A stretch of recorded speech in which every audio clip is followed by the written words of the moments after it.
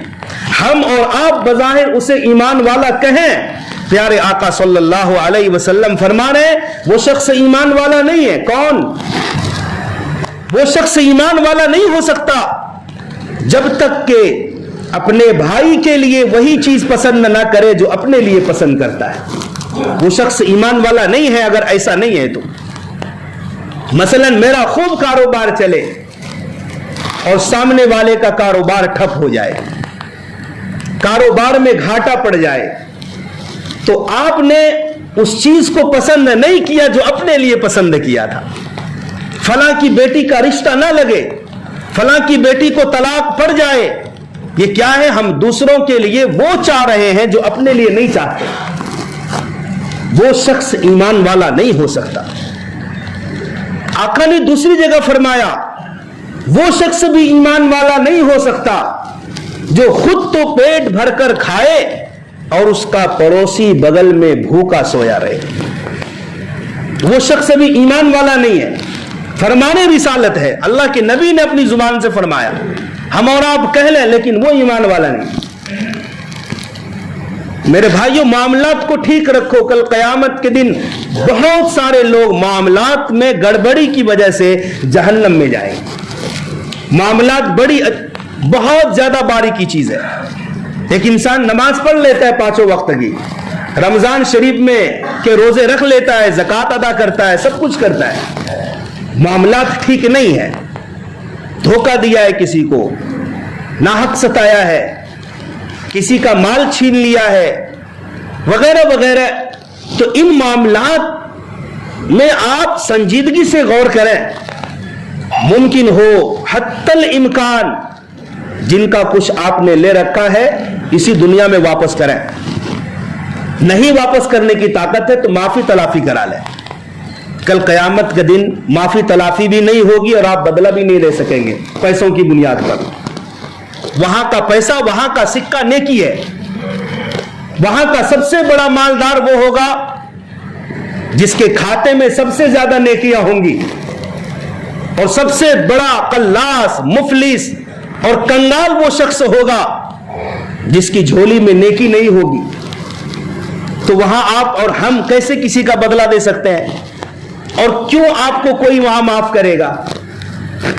لہذا اس دنیا میں آپ کے پاس موقع ہے، ہمارے پاس موقع ہے، معاملات میں کمی کوتاہی ہوئی ہے، اسی دنیا میں اس کو نمٹ لو، کل قیامت کا دن نہیں چلے گا۔ پیارے آقا صلی اللہ علیہ وسلم نے اسی بات کو سمجھایا۔ صحابہ کرام سے پوچھا بتاؤ من المفلس، مفلس کون ہے؟ صحابہ نے کہا مفلس تو ہم اسے سمجھتے ہیں جس کے پاس روپیہ، پیسہ، دینار، درہم، دولت نہ ہو، وہ مفلس ہے، کنگال ہے وہ۔ کیا خوبصورت سمجھایا پیارے آقا نے۔ فرمایا نہیں، مفلس وہ نہیں جسے تم سمجھ رہے ہو، مفلس وہ نہیں ہے جس کے پاس دینار، درہم، روپیہ، پیسہ نہ ہو، بلکہ میں بتاتا ہوں مفلس کون ہے۔ مفلس وہ ہے جس نے بہت زیادہ نیکیاں کی ہیں، بہت زیادہ نمازیں پڑھی ہیں، بہت زیادہ نوافل پڑھی ہیں، صدقہ خیرات کیے ہیں، بہت زیادہ نیکیوں کا پہاڑ لے کر حاضر ہوگا کل قیامت کے دن، مگر ساتھ ساتھ حقوق العباد کو بھی لے کر آئے گا۔ کسی کو گالی دی ہوگی، کسی کو مارا ہوگا، کسی کو ستایا ہوگا، کسی کی زمین ہڑپ کی ہوگی، کسی کا روپیہ کھایا ہوگا، ظلم کیا ہوگا۔ ایک طرف تو نیکیوں کا پہاڑ ہوگا اور دوسری طرف یہ سارے معاملات ہوں گے، اور اللہ تعالیٰ انصاف کرنے والا ہے۔ وہاں انصاف نہیں ہوگا تو کہاں ہوگا؟ ذرہ برابر بھی کسی نے خیر کا کام کیا ہوگا تو وہاں دیکھ لے گا، اور ذرہ برابر بھی گناہ کا کام کیا ہوگا تو وہ بھی وہاں دیکھ لے گا۔ ظلم کر کے کوئی بچ نہیں سکتا، یہاں بچ سکتا ہے، وہاں نہیں بچے گا۔ یہ سارے لوگ لائن میں ہوں گے، یا اللہ مجھے گالی دی تھی، مجھے ستایا تھا، میرا پیسہ لیا تھا، بدلہ چاہیے۔